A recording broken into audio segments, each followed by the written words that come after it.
be here on the other side. So my name is Rosie. You may know me as This Kind of Girl. I'm the founder of thiskindofgirl.com, which is a blog all about the swinger lifestyle. I write about alternative relationships. I write about ethical non-monogamy, the world of kink, anything basically which is slightly alternative. That is what I specialise in. So although this is more of a kink and BDSM event, I do there's a crossover as well, which I specialise in. This workshop is going to teach you how to attend events as a single person. I'm also going to be talking about how to banish negative stereotypes if you're a single person in the lifestyle. Also, I'll be talking about what attending events is really like for single guys and single girls, so you know what to expect before you go in. And I will be sharing my top tips on how to be confident and in control when you are at a party or event. So, first of all, I just want to point out, I've been to many swinger events in my life where I've been naked and in front of people and getting down to it. That's fine. This is really nerve-wracking, okay? Like, I don't know why, but like being naked and that's fine. Like, clothes on, no. So, can I attend events as a single person? This was something which I asked myself a while ago when I came out of a longer-term relationship. I knew that I already identified as a swinger, if you like, and I didn't want to give that up, but I wasn't sure if I could carry on. Should I carry on my own? I really wasn't sure. So when you're looking online, which is within my niche, which is ethically non-monogamous relationships, we're often confronted with couples events or couples tickets or events where you know there's going to be couples. Like today, for example, I'm not sure, but it's predominantly couples because couples come and they both enjoy it. What if you're a single person and you want to enjoy it? Can you? Are you going to be able to? It's something which you just don't know about. You don't want to get yourself into something and then realise that, oh my God, I'm the only single person here and it's full of couples. So perhaps you don't want to be part of a couple. Perhaps you are part of a couple, but you wish to play separately. After all, not everyone's partner is into the same thing. So how do you successfully navigate the world of kink events, social meets or parties as a single person? Sometimes we look to our partners for support, but this can be not only physical support of being at an event, but also emotional support. So if you are single, so if you are in a relationship but you want to attend something, having that conversation about how you can support one another is really important. So when I decided to get into the ethical non-monogamy lifestyle as a single person, I wasn't sure how to navigate events at all as a solo participant. I hope after sharing with you my insights and experiences, you'll be able to determine whether flying solo in the kink world is for you or not. So first of all, creating the right mindset. What is holding you back? One of the most important things that you need to remember is to take hold of your fantasies, your desires, your wants, and all of the things that you want to make happen and you need to make them happen. If something is important to you, as I'm sure many things are, then you need to go and seek them out. I understand that there are activities that you may want to experience with somebody. I get that. I've been in a situation where I want to experience something with somebody and I kind of wait for the right person or the right opportunity. However, waiting for the perfect person to come along, it ain't going to happen.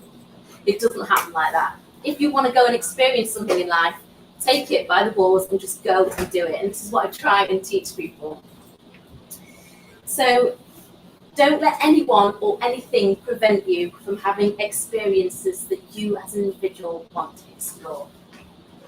I think all too often it's easy to fall into the trap of waiting for the right time or the right person. But the right time and the right person, they're not going to come along because you're in charge of your own lives and your own experiences. And this is something which I have had to overcome and learn and just make it happen. So I'm going to touch now about the differences between men and women when attending events.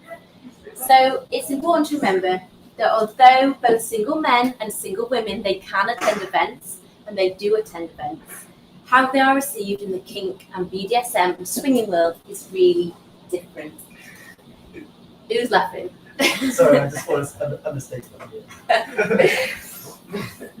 There's not an awful lot of room for single men, especially within swinger parties and things like that. And this in itself is very off-putting. I know, obviously I'm not a man, but I have spoken to so many men over the years. Guys have to jump through so many hoops to get to where they want to be. And although a lot of parties and clubs, they do claim to be inclusive of all genders and open to everyone, are they really? On the other hand, women are received much better. There is a huge double standard, and a large part of my work is kind of raising up men's profile and showing men that, and also club owners, that men can attend and they are valued and they do know how to behave. And yes, women can attend, but don't just focus solely on the women. Women are better received in the kink and swinging world, but they do have to be emotionally healthy to deal with solo play. Men have an advantage over women in this department, as they can have sex or be intimate without feeling as much or without needing as much emotional attachment. This is very often why men can go to many parties, have sex with lots of women, and done and dusted, it's all good. Whereas a woman, often we have to be more prepared to put ourselves in that vulnerable position and get into that mindset. It is harder for women. It doesn't make it right or wrong or weaker or stronger. It's just how we are wired up as humans. And once you understand that, you will learn a lot more. So what is it like attending an event for single men? Now, as I said, I'm not a man. However, having had many conversations with both men at parties and events like this one and in regular life, I can give you a pretty good insight into what it's like for guys who want to attend kink and BDSM parties. First of all, you need to be aware that gaining access clubs can be really difficult. The verification process and the hoops you have to jump through as a man they set the bar really high.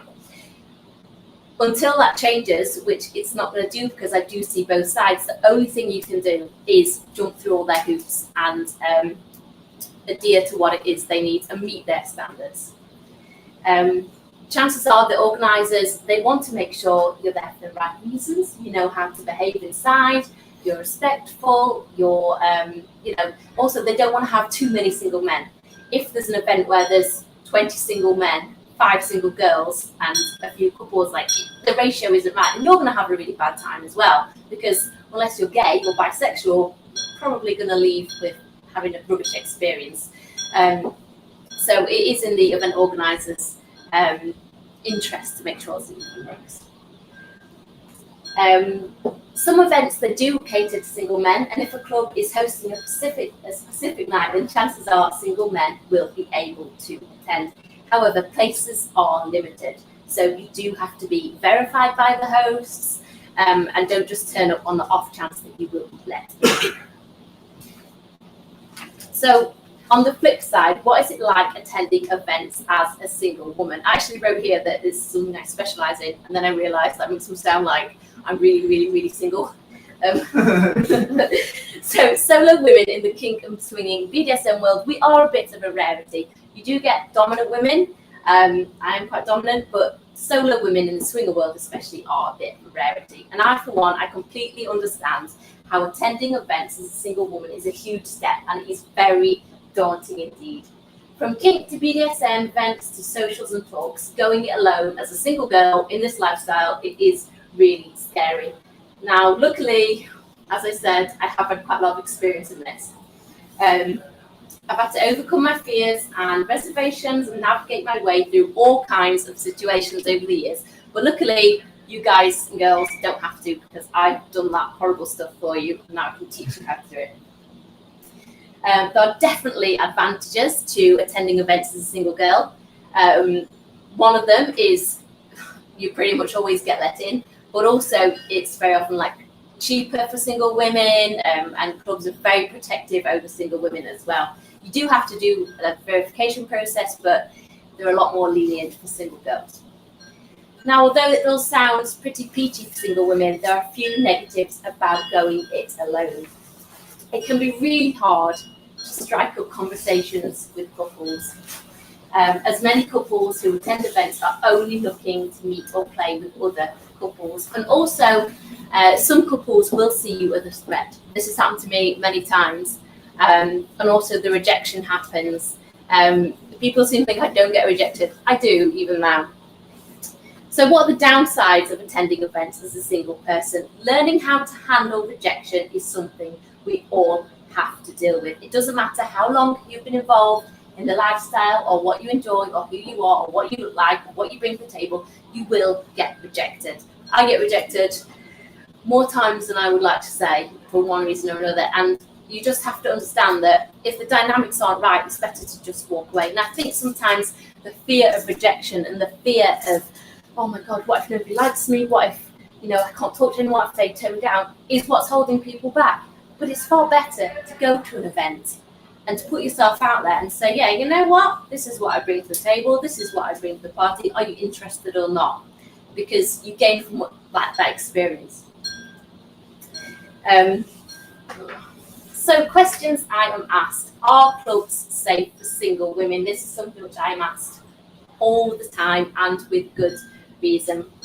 Understandably, safety is paramount. And when single women are looking to attend an event, they want to make sure that they are going to be safe inside. Luckily, event organisers, like these guys as well, are really safety conscious. There's loads of staff available, there's loads of help available. The staff and people who work at events are there for your protection and for your safety. They're not there to simply throw people out when they get rowdy. They're there to make sure everyone's all right, everyone's having a good time. They're there to talk to you, and they really work hard. In my experience in the swinging lifestyle, which has been a very long time now, they're not just there to throw people out. They're there to look after you as well. So especially now, I've seen even more rise in staff and help for single women.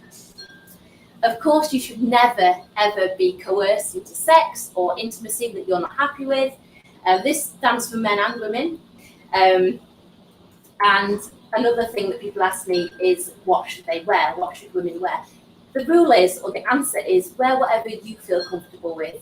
Unless there's a dress down rule at a certain time, then wearing something which makes you feel good.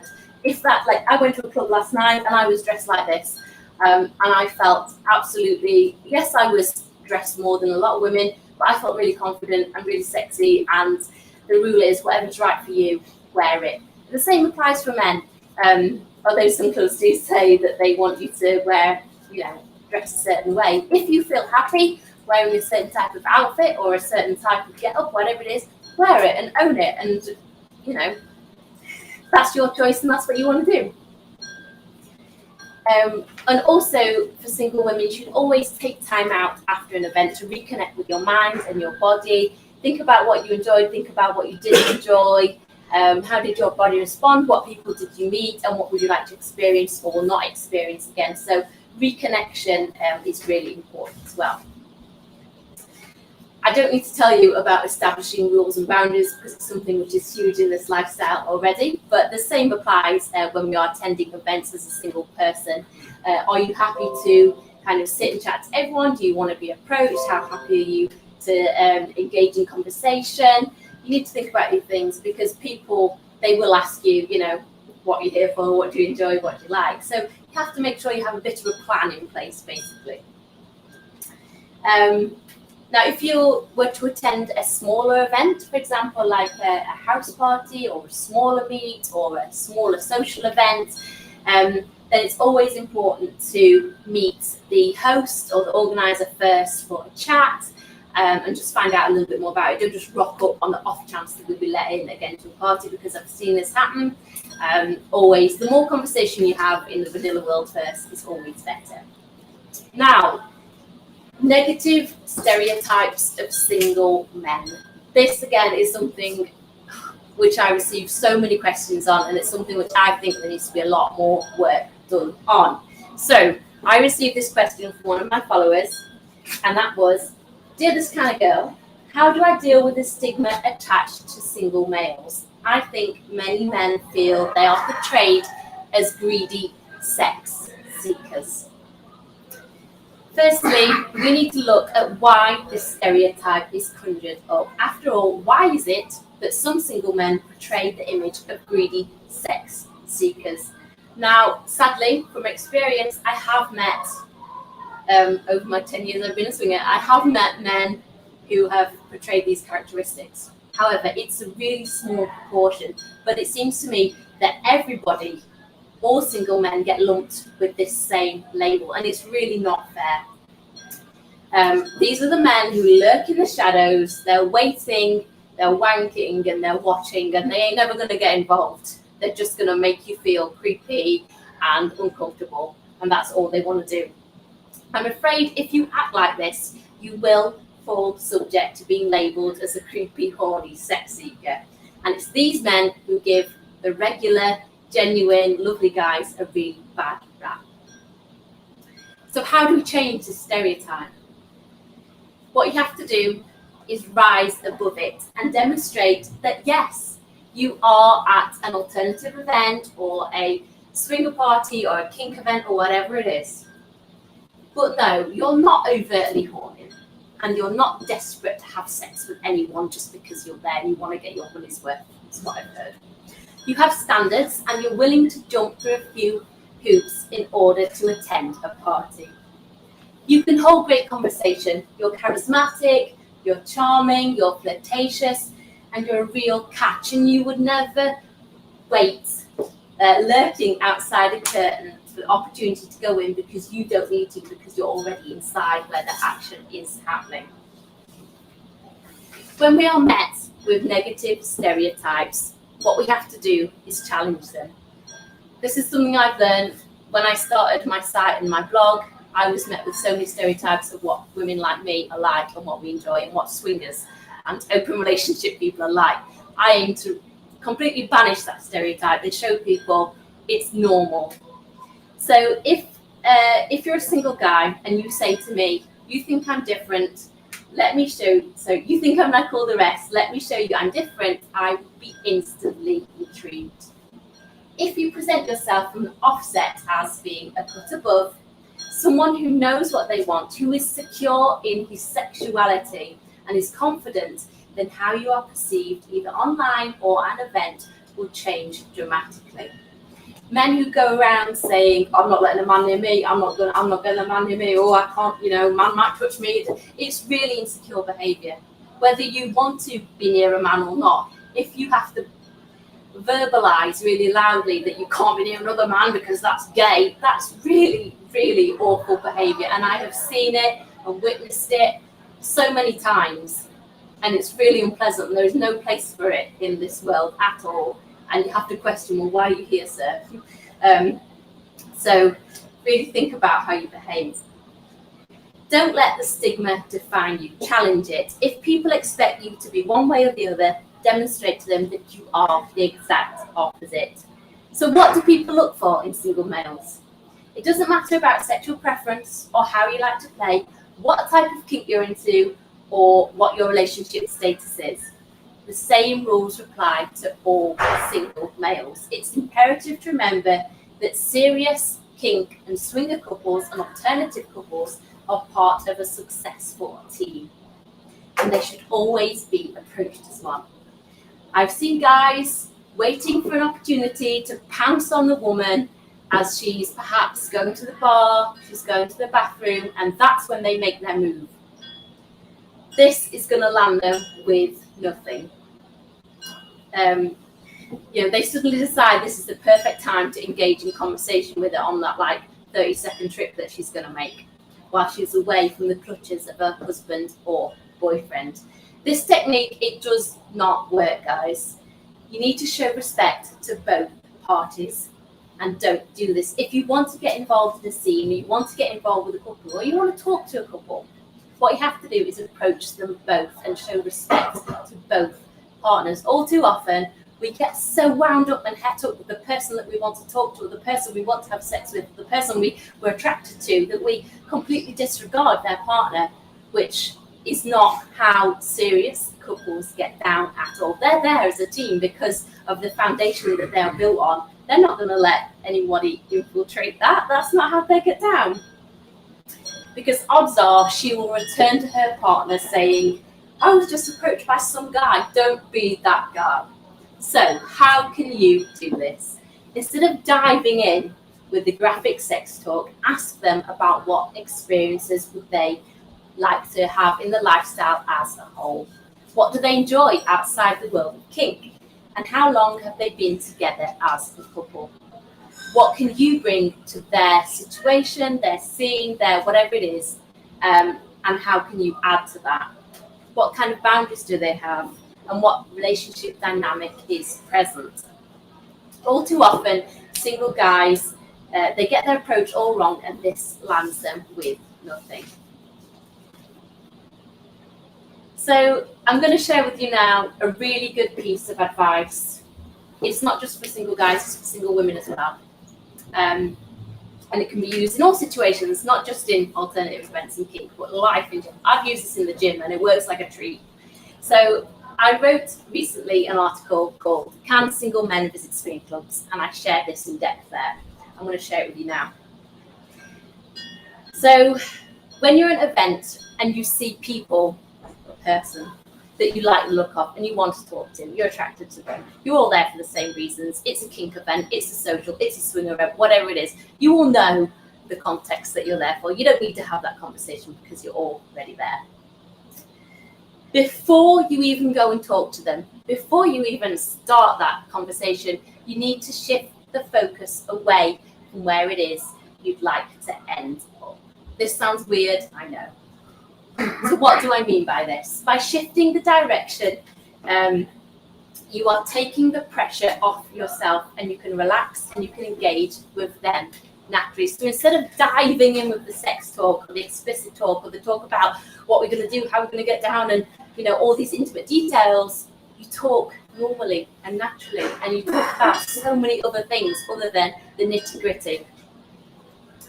Stop overthinking and stressing about the outcome and just enjoy being sociable. If you present yourself as outgoing and chatty and confident and charming, then you don't even mention the word sex or kink or intimacy, then their minds will already go there. Why? Because you demonstrate to them that you are secure, you are outgoing, and you are approachable. If you show them that you have confidence and you have charm, then that, my friends, is very sexy indeed. There is nothing sexier in this world for me than somebody who is confident. It doesn't matter if you're not an Adonis or a goddess. It doesn't matter. I'm not the most beautiful, sexy woman in the world. I know that, but I think I'm pretty confident and I'm pretty charming when I'm in a swinger club situation, and it works like almost 9 times out of 10. It doesn't matter what you look like. It doesn't matter what your body's like, what your face is like, what you enjoy. It's about having that inner confidence and that ability to be able to charm and be polite and be lovely and be yourself, because that is true sexiness for me. People say to me, "Oh, what's easy for you? You know, you're young and you're slim." No, it's got nothing to do with it. It wouldn't matter if I was 50 years old and 3 times the size. What makes me me is still inside. It really doesn't matter. As I said, I have used this in the gym in vanilla life. It does work, I'm just saying. So my top tips on how to be confident when attending events as a single person. Now, this event includes as well, a lot of events have a no mobile phone rule. And when you're suddenly at an event and they tell you you can't use your phone, all of a sudden you go, oh my God, what am I going to do? I'm going to sit there on my own and I'm going to have to talk to people and I haven't got my phone. It's my crutch, oh my God. Because we all do it. We all like to scroll through our feed and we familiarize ourselves. Like I'm a sucker for it. Like I'm all over social media. Like, how many likes have I got? What am I doing? Oh my God. What we need to do is completely put our phones to one side and not be constantly on them all the time. We use our phones as a crutch because it's familiar, because it comforts us basically. But when we're at somewhere like this, we can't just whip it out. The first thing you need to do is get yourself into the mindset of I deserve to be here. And I'm going to tailor this event, this party, this social, whatever it is, to get what I want out of it.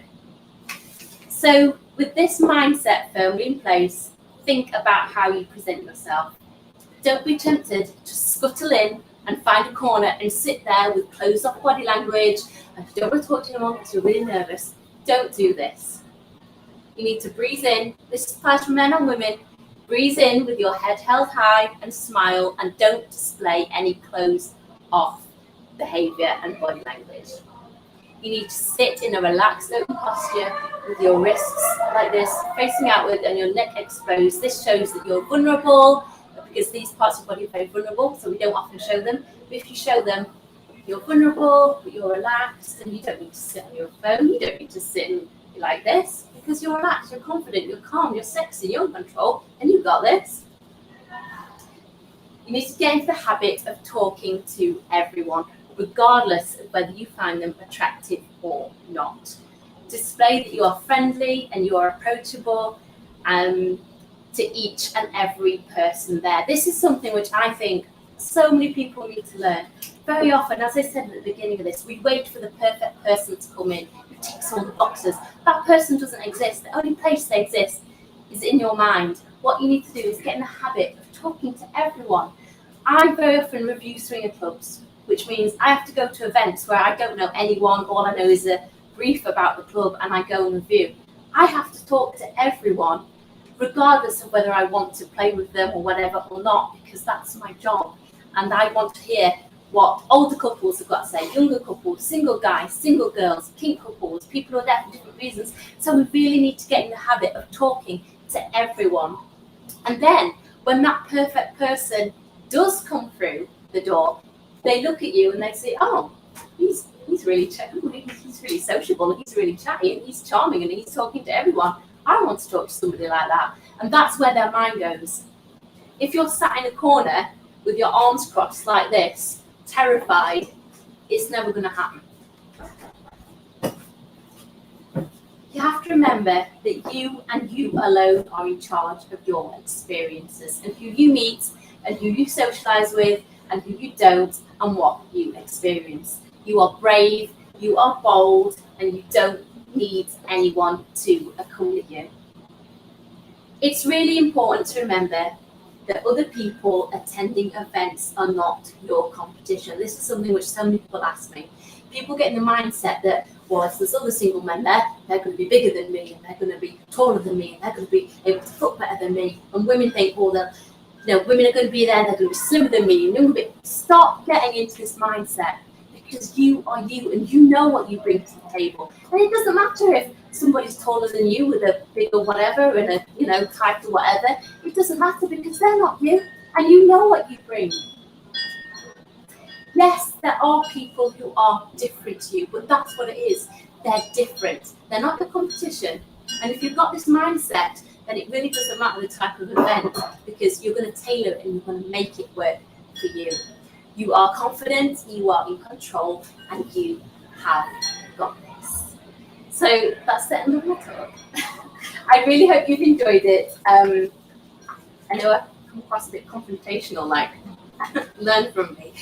But I can't help it, like, I'm dressed like this. But if you would like any more information, or if you have any questions, then do feel free to ask me. I do have my blog, which is thiskindofgirl.com. I'm all over social media.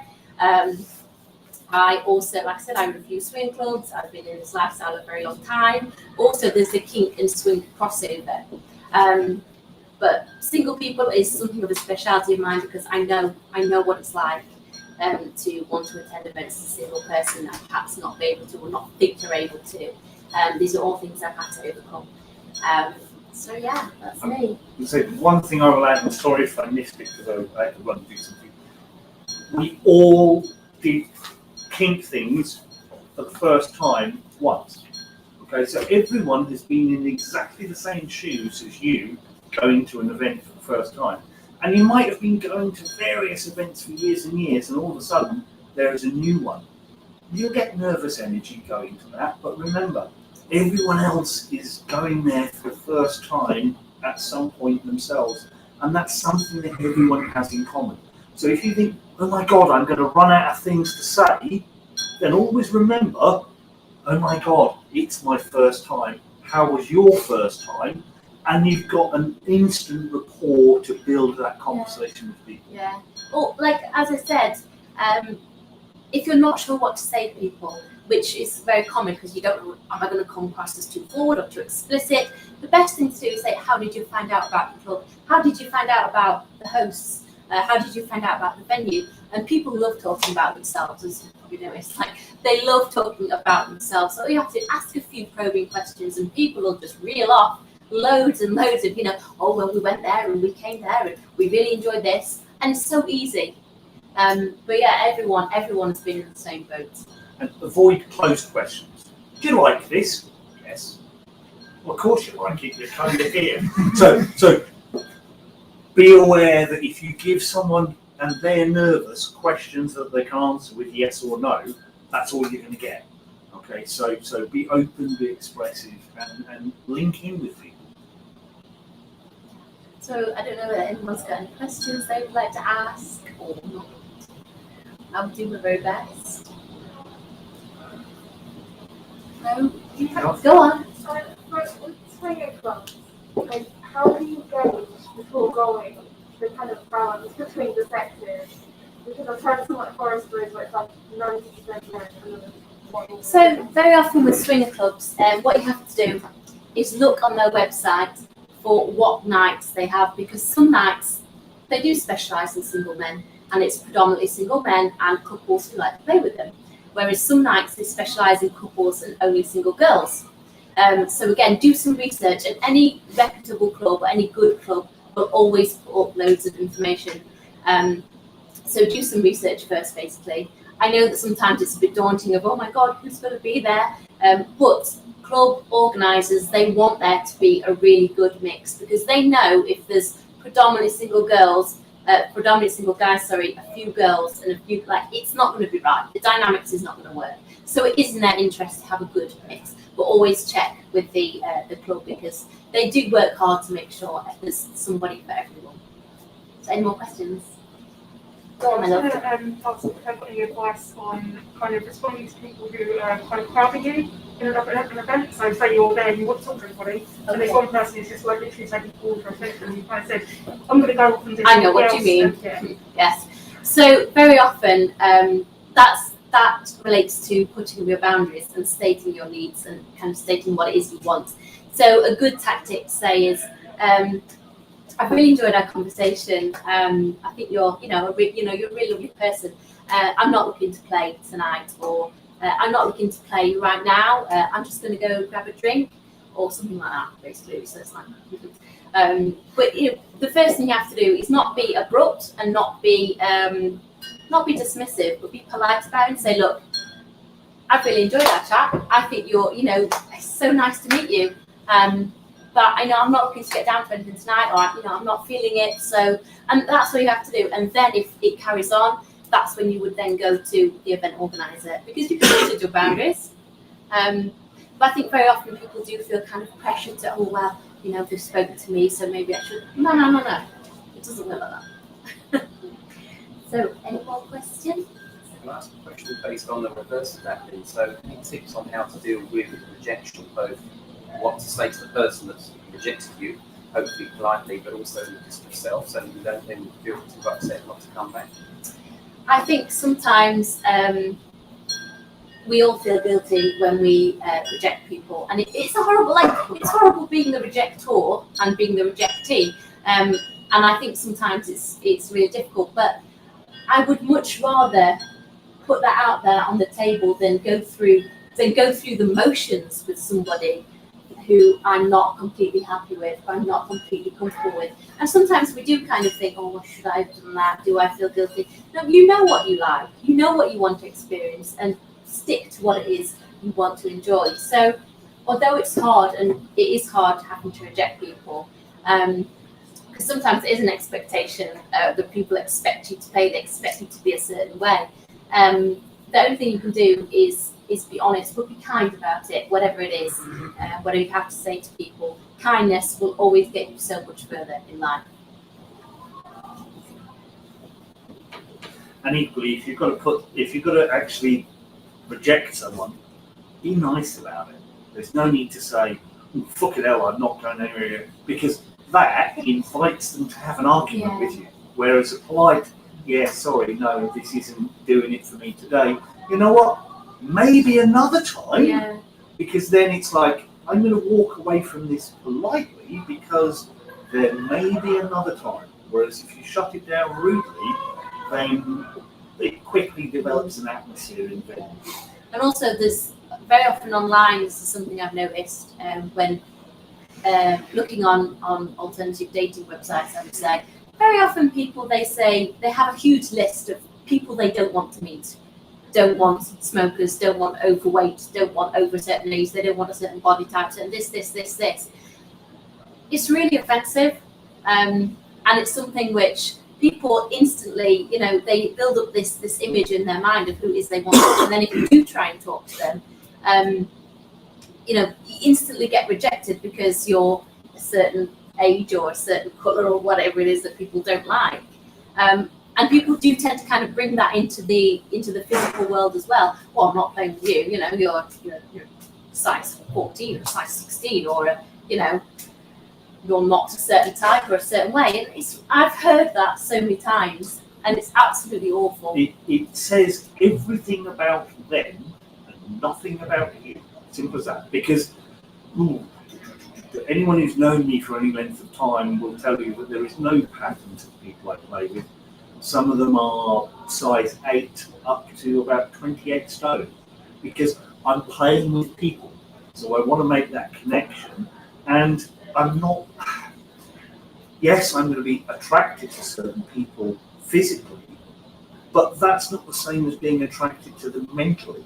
So if you want the full package and good mental stimulation, good physical stimulation, good matches in what you're doing with playing, then trying to say you've got to look a certain way or be a certain way or have a certain hair colour, or just you're reducing your options down to something that's so myopic that you're kind of shooting yourself in the foot.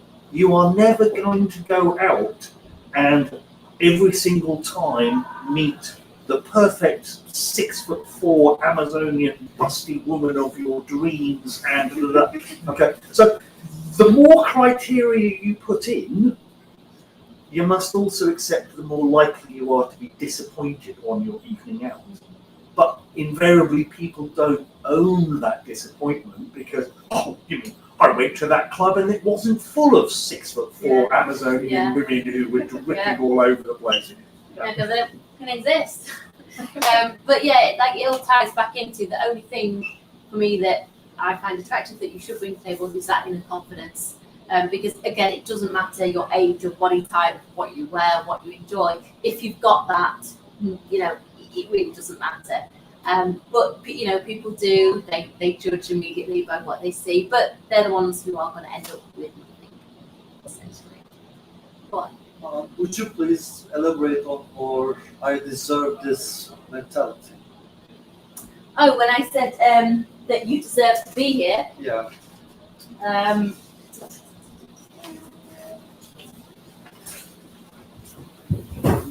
Is that a positive aspect rather than a negative one? It was like the first opening Yeah. sentences of your speech. Okay.